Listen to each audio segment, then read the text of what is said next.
Bueno, al equipo de la RIS tuvo una buena idea de por ahí compilar miradas, voces de este tercer encuentro presencial que estamos teniendo en Buenos Aires y bueno, dos personas claves en el desarrollo, porque bueno, por la metodología de trabajo fueron ustedes, el doctor Carlos Rosales, vamos a hacer las presentaciones.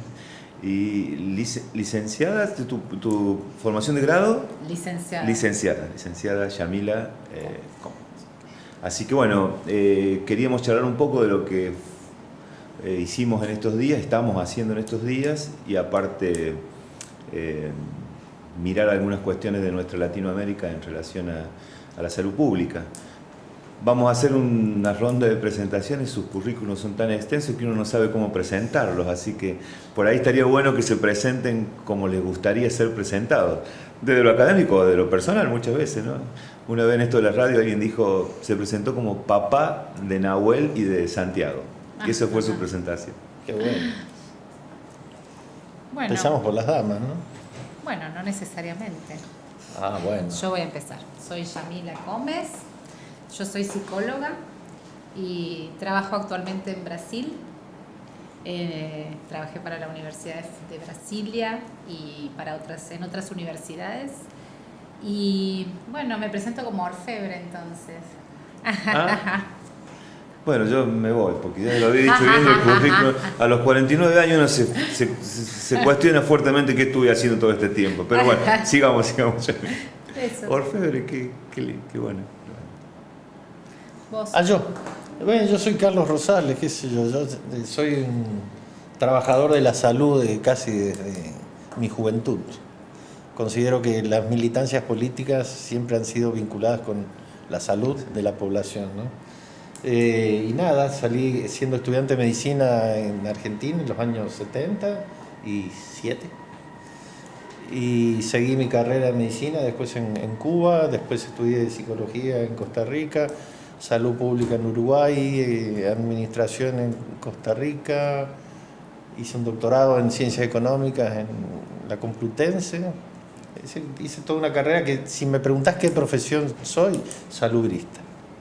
Creo que eso lo define todo. Y básicamente trabajé 30 años en la Organización Panamericana de la Salud y cuando ya pensaba que estaba aposentado, o sea, jubilado, a los 2 meses de estar jubilado me pidieron que fuera a Brasil a coordinar más médicos, así que he estado trabajando en Brasilia durante los últimos 2 años como coordinador técnico de más médicos y ahora asesorando al representante de la OPS en Brasil.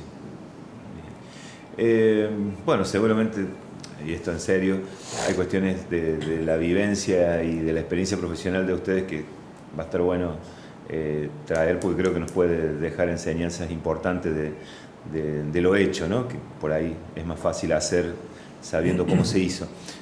Pero ahí en lo puntual, hoy, por ahí contar qué estuvimos haciendo o cómo han visto ustedes casi este cierre, porque es el tercer encuentro y casi un cierre, qué les aportó el encuentro y cómo miran ustedes como expertos externos, por decirlo de alguna manera, este proceso de RISalud. Bueno, en relación a lo que hicimos, fue una construcción colectiva de un tablero de indicadores de calidad en las redes y creo que ese era el principal desafío, que también fue un desafío para nosotros a la hora de preparar los materiales, de preparar todo el taller, ¿no? Esto no era calidad de las redes, no era evaluar las redes, era evaluar la calidad. Entonces, nuestro mayor desafío era llegar a esa intersección entre calidad y redes, que son dos conceptos complejos y que tienen formas de ser evaluados también muy diferentes. Inclusive toda la teoría de redes que está por atrás de las redes de salud, no está suficientemente incorporada como paradigma para las redes de salud, sino que se habla de atributos, pero entonces nuestro desafío fue ese. Yo la verdad que me siento súper contenta y satisfecha de ver fundamentalmente las discusiones en los grupos, que al principio era como calidad y después poco a poco, a medida que fuimos avanzando en las horas, se fue haciendo como el foco y siempre había alguna pregunta, bueno, pero ¿esto era calidad en la red o era evaluar la red? ¿No? ¿Qué diferencia habría con servicios que no están en red? Entonces yo creo que se llegó al objetivo. Yo en general cuando trabajo con talleres tengo objetivos menores que el objetivo general. Digo, hasta acá tengo que llegar sí o sí. Si avanzamos después de esto hacia esto, excelente. Vale. Pero yo creo que el espacio de discusión, de enfocar hacia el tema de la intersección entre calidad y redes, para mí fue fundamental y se pudo llegar. Una pequeña repregunta, digo, porque estamos como... Al principio de las redes era como todo bastante abstracto y casi por definición propia era que las redes no tenían demasiados corsets y cuando te escucho de la teoría de redes, digamos, es como que estamos aportando ya otros contenidos conceptuales y metodológicos que ayudan a organizarnos en este sentido.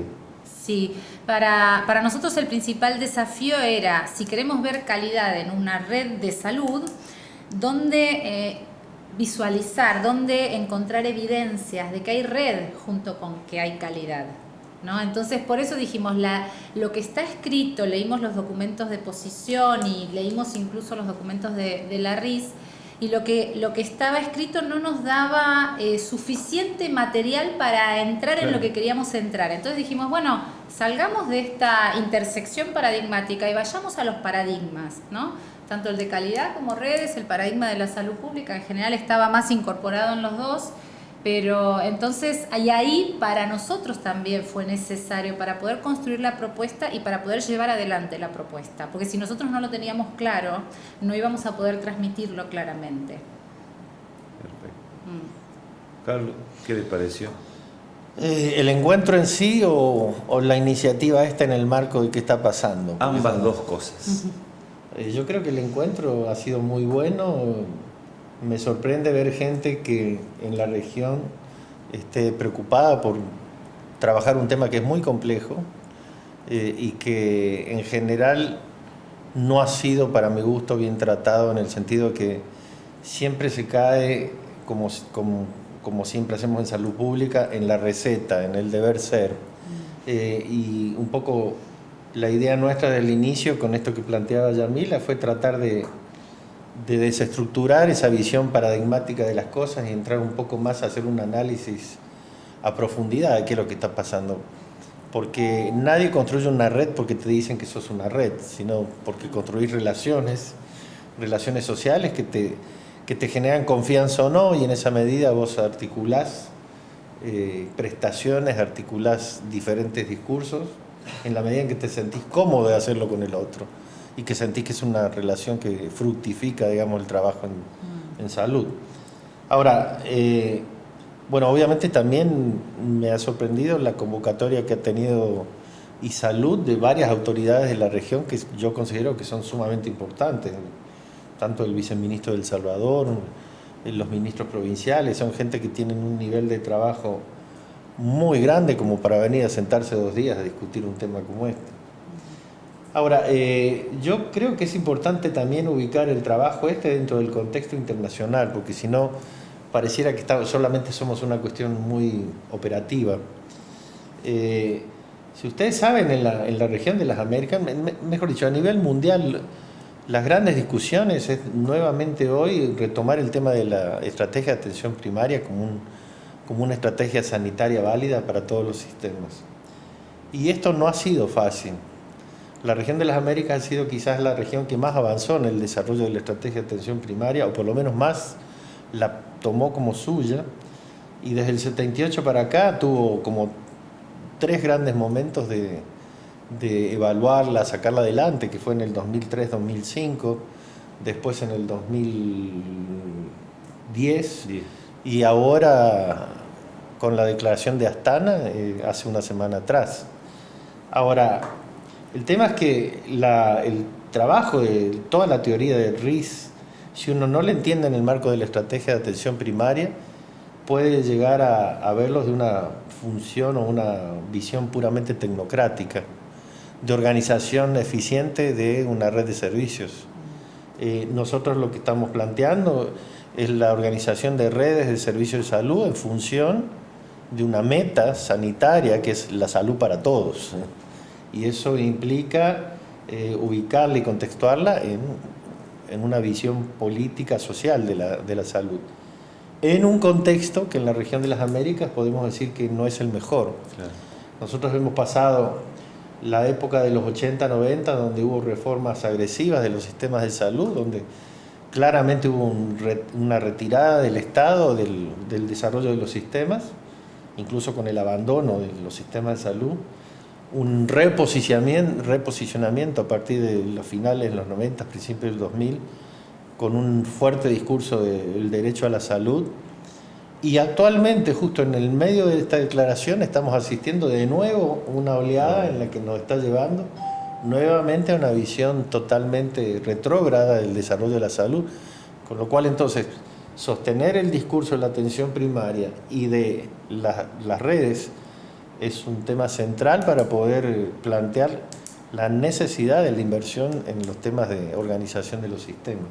Y Carlos, lo que mencionaba Altana, escuchaba en estos días diversas voces, ¿no?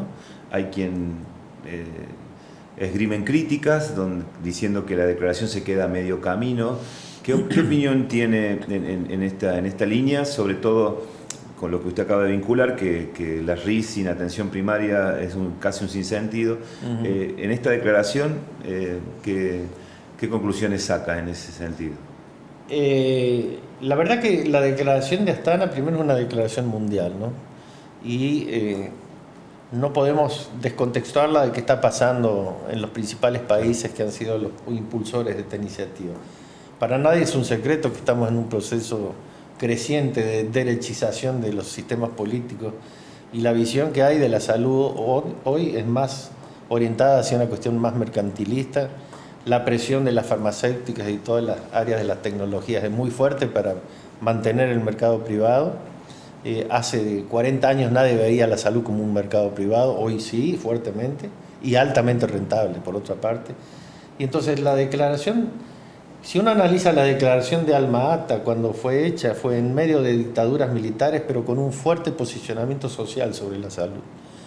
Y aunque no se llegó a cumplir, con metas muy concretas que se expresaron en Salud para Todos en el año 2000. La fuente de crítica a Salud para Todos en el año 2000 es que muchas de las metas no se cumplieron. Pero el contar con metas sirvió para estar continuamente monitoreando, evaluando y denunciando que no se cumplían las metas.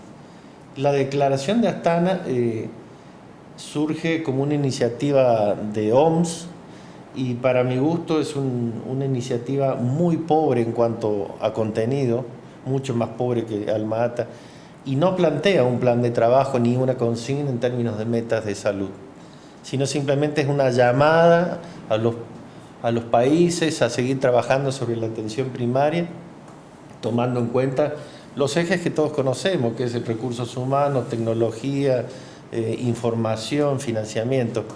Pero en ninguna se plantea ninguna meta, sino que se plantea más como una convocatoria de tipo político.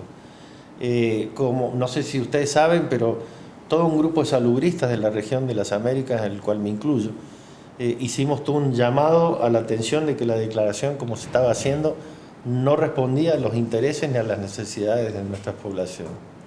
Esa convocatoria movilizó a más de 2.500 salubristas de la región, que hicimos una contrapropuesta, y muchos de los elementos fueron tomados, pero en realidad no fue una pelea o una discusión que tuviera mucho sentido, porque en la práctica no ha generado nada más que la declaración. De todas maneras, aunque la declaración, como a mi juicio, es un poco débil, lo que sí queda claro es que nadie puede obviar a la estrategia de atención primaria como un tema central en la organización de los sistemas. A la hora de pensar nuestro sistema. Sí. Y lo otro que sí nos preocupa es que hay un continuo interés de colocar la atención primaria solamente como un primer nivel de atención. Eso que antes era una cuestión tecno-organizativa, hoy se ha vuelto una discusión central de la pelea de la salud pública.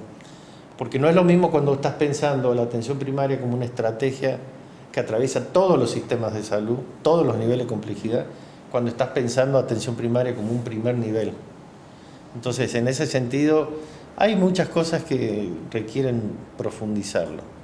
El tema de redes es uno de ellos. Redes para mí es la expresión operativa en la cual podemos poner en marcha la atención primaria.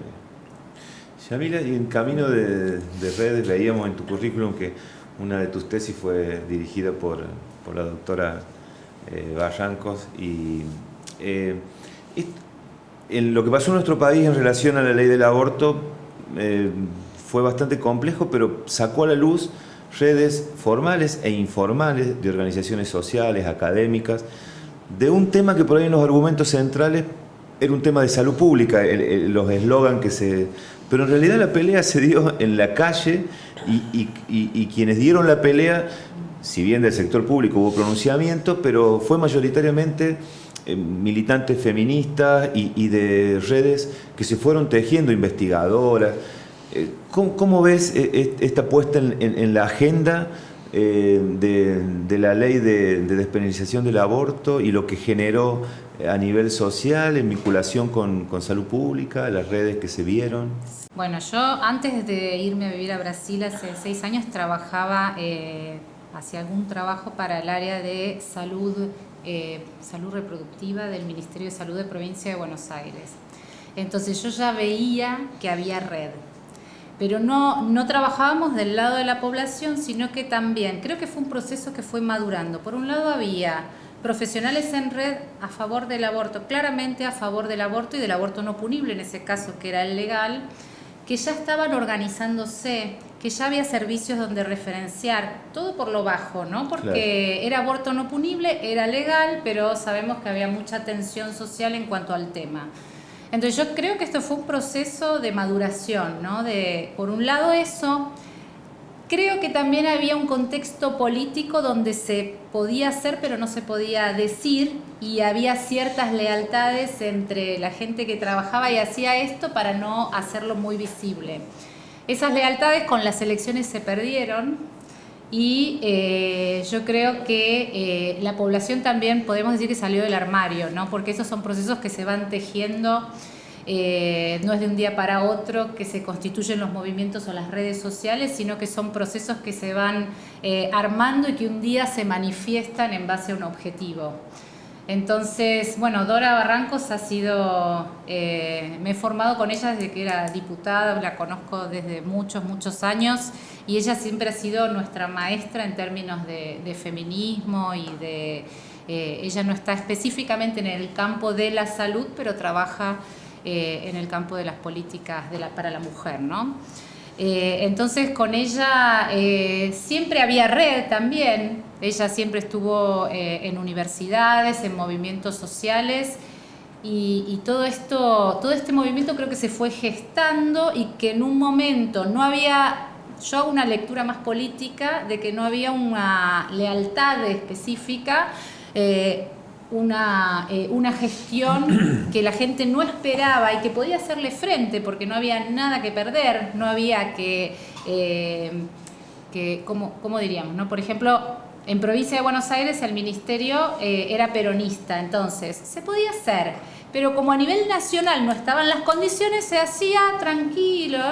Creo que ahora a nivel nacional era hasta poder enfrentarse, entonces eso también hizo salir a la luz todo este movimiento. Entonces, si yo lo entiendo como un proceso que maduró y ya no hay vuelta atrás.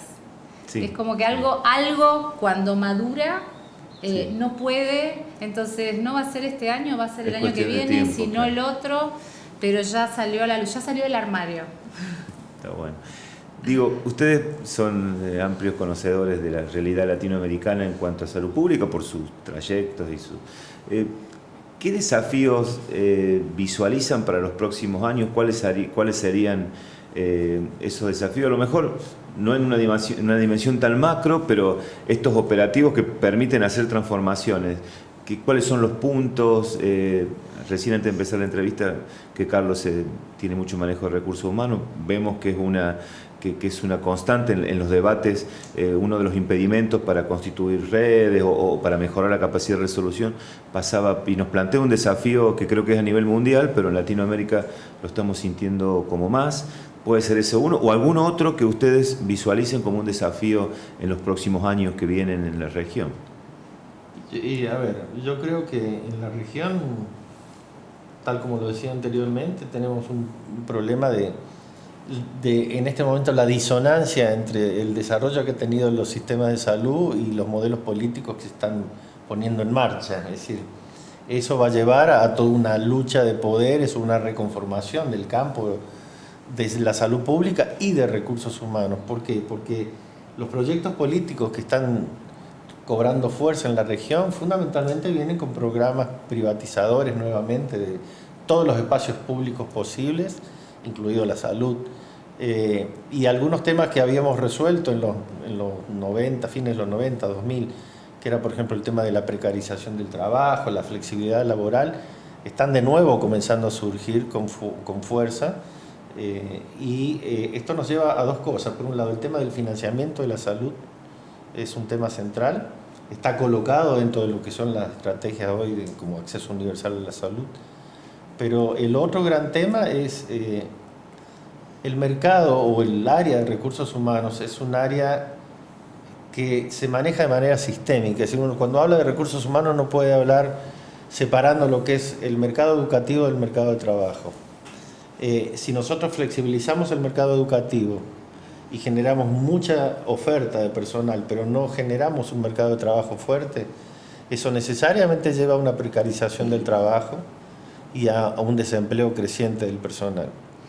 Argentina es uno de los países que tiene, por ejemplo, una de las proporciones de desigualdad más altas entre la concentración de personal, entre lo que es Capital Federal versus las provincias del norte. Tenemos que aquí en Capital Federal tenemos una acumulación de casi 40 médicos por 1.000 habitantes, por 10.000 habitantes, y tenemos formaciones de 16 médicos por 10.000 habitantes. ¿Sí? Y menos. Y mucho menos. Sí, Entonces, ¿qué significa esto? Que en la medida en que siga formándose personal, pero no dentro de un sistema planificado y con un financiamiento adecuado, la competición por el personal va a seguir siendo muy desleal o con desventaja, porque aquel que está en una provincia pobre no tiene la capacidad de captar el personal que quiere, y por el contrario, si encima no tiene un financiamiento adecuado, más personal migra hacia las áreas donde tiene alguna expectativa de tener un mercado de trabajo. Y para como mencionabas el mercado educativo y el sanitario, todavía quienes estamos en las universidades o en las facultades de medicina, sigue estando esta visión de que no compete, ¿no? Al sistema educativo, se desliga de lo que pasa una vez que egresan los chicos, que es un sinsentido, ¿no? Porque estamos, lo que planteas vos, Carlos, de que estamos produciendo médicos y no nos importa a dónde van después a terminar insertándose, en qué condiciones. Correcto.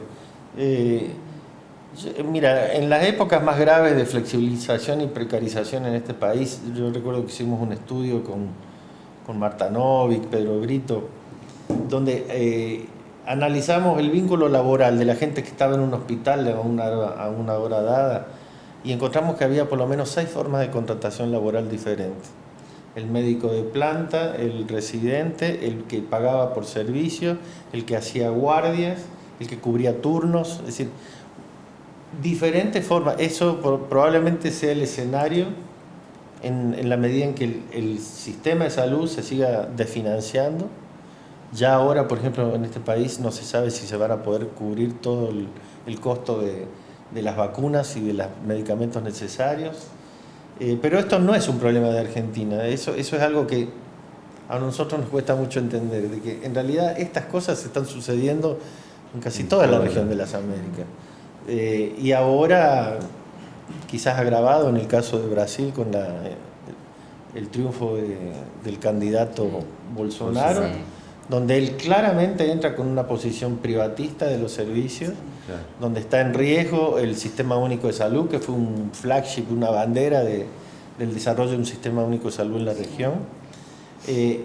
Y por otro lado tenemos algunos sistemas que siguen funcionando bajo un esquema proteccionista, como es el caso uruguayo o el de Costa Rica, pero que tienen graves problemas de financiamiento y que están planteando reformas fiscales que de alguna manera van a impactar nuevamente o reforma del sistema de previsión. Claro. Al reformar el sistema de previsión, probablemente casi todos van a incrementar la edad de jubilación y esto también tiene una carga sanitaria agregada al sistema. Porque no es lo mismo tener una persona jubilada con una vida mucho más sedentaria o más tranquila a una persona trabajando hasta los 65, 70 años, expuesta, digamos, a todas las enfermedades crónicas típicas de la edad, sumado a el estrés laboral. Claro. Porque no es lo mismo, cuando hablamos de estrés laboral no estamos hablando que es el mismo aquí que en Noruega, definitivamente, ¿no? Sí, sí. Aquí estrés laboral significa tomarte un subte, subirte a un metro, a un tren, pasar 2 horas viajando, llegar al trabajo. O sea, creo que entendemos a qué me estoy refiriendo. Sí, sí. Entonces, creo que esto nos plantea un escenario en que desde el plano regional, o sea, la región de las Américas, deberíamos estar muy atentos de defender nuestro sistema de salud y el derecho a la salud como un tema central. Esa fue la bandera que se intentó levantar en Brasil. Bueno, y por otro lado hay otra presión que creo que es importante que tiene que ver con esto que hablamos del aborto.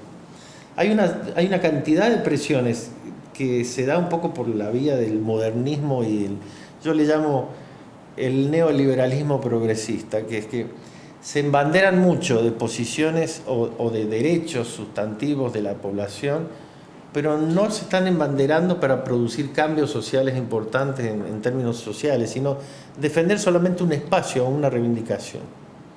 Y de ahí tenemos desde los ambientalistas, tenemos los que cuidan mascotas en vez de niños, tenemos incluso aún en el tema del aborto, ahí podemos hasta disentir, hay gente que lo hace en una concepción de fortalecimiento y empoderamiento de la mujer y otras simplemente lo hacen como una cuestión de liberalidad del tema, no es con superficialidad, en todos, no estoy hablando solo del tema de la mujer. Entonces ahí, estamos en una etapa muy complicada, con mucha discusión de lo que han sido los valores sociales, los valores culturales, los valores de la salud, ¿no?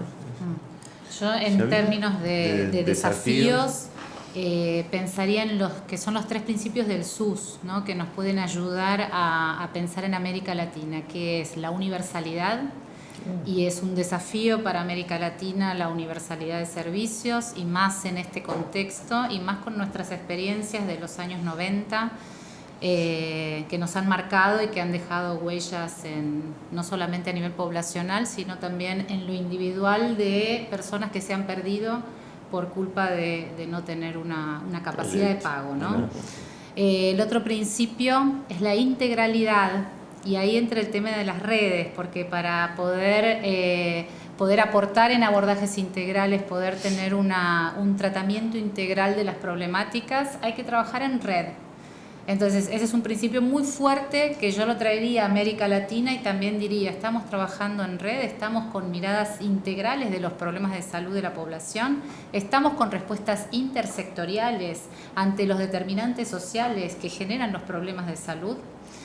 Y yo creo que el tercer desafío es la equidad, y es un desafío que tiene que ver con lo que él dijo, que tiene que ver con los derechos, con garantizar derechos, pero también tener una mirada diferente ante problemáticas diferentes. Y ahí sí creo que las rectorías nacionales deberían ser mucho más fuertes en función de la equidad, ¿no? Un ministerio de salud que tenga muy descentralizados los servicios puede ser bueno a nivel regional, pero tiene que tener una mirada. Por ejemplo, en Argentina, ¿es la misma realidad la de Santiago del Estero que la de Neuquén? ¿Será que tengo que aportar más en una provincia que en otra en función de las necesidades de esa población? Entonces yo creo que una mirada y un accionar integral son súper necesarios, y no estoy viendo que sea un principio demasiado aplicado y general. Para colmo, ante el retiro del Estado, exactamente, ¿cómo hacemos para mitigar esas brechas, ¿no? Si el Estado está delegando responsabilidades en las jurisdicciones, exactamente, qué complicado, ¿no? Y ahí el control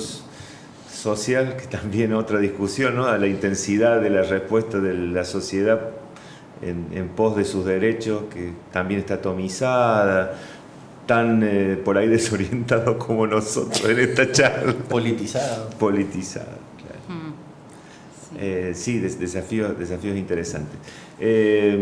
Bueno, nosotros como estamos en el tema seguiríamos charlando, pero esto la gente que lo vea le vamos a resultar medio plomo, así que en honor al tiempo, quisieran cerrar con algo que quedó fuera, algún mensaje para la gente de RiSalud, de lo que vivieron o nada, nos saludamos y nos vamos, que como quieren. No, simplemente rescatar y volver a insistir, los valores de la atención primaria que tienen que ver con solidaridad, equidad, derecho, se mantienen y tienen que ser el sustento político de cualquier lucha en salud tiene que basarse en eso. Para mí esa es la clave y lo que tenemos que seguir trabajando. RIS es un medio para poder poner en marcha un proyecto de salud en favor de la población. Para mí, con eso estamos satisfechos si logramos. Sí, yo creo que es importante no pensar en términos de todo o nada, ¿no? Tenemos una red o no tenemos nada, No. Sino pensar en una construcción Bueno, cotidiana, en un accionar en lo micro que en algún momento se va a tornar algo en lo macro, ¿no? Entonces creo que tenemos que luchar y resistir en el día a día, no bajar los brazos y tener como meta un trabajo en red, un trabajo integrado, pero no necesariamente, si hoy no estamos en eso, pensar que no tenemos nada, sino ver la mitad del vaso lleno. Está bueno. Bueno, ahora como alumno, digo, agradecerles la experiencia con ustedes disparó muchas cosas, digo, por ahí la experiencia, la preparación, los recorridos hacen que ustedes por ahí toquen cuestiones que ni uno por ahí las tiene muy claras, ¿no? A la hora de analizar esto, así que estos 2 días fue, la verdad, lo comentábamos con los compañeros y compañeras en los break y demás, que nos hizo pensar mucho, fue una buena experiencia, así que agradecerle en nombre de mis compañeros y compañeras por estos 2 días. Bueno, Gracias. a ustedes.